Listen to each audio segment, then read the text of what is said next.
But if I lay down and I play dead and I stay dead, maybe you'll get sick of being the monster out of my head, under my bed.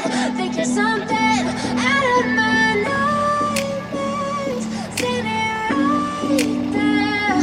But if I lay down and I play dead and I stay dead, then will you get bored of killing me? Silhouettes of you are like a taunt. Never really know just what you want. With you I don't ever feel calm. I can feel the sweat inside my palm. Play with me like cats in a street. You don't understand the thing.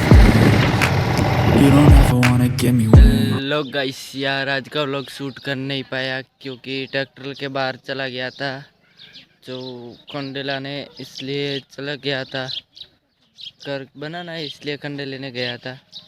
और tractor का vlog बनाए दो, एक जा रहा था वही और वापस आया वही, दही दोनों ही व्लॉग बनाए और कुछ नहीं। इसलिए आज का व्लॉग बस इतना ही। आई होप कि आपको ये वीडियो पसंद आया होगा। पसंद आया है तो जो अभी चैनल पे न्यू है वीडियो को लाइक और चैनल को सब्सक्राइब कर देना।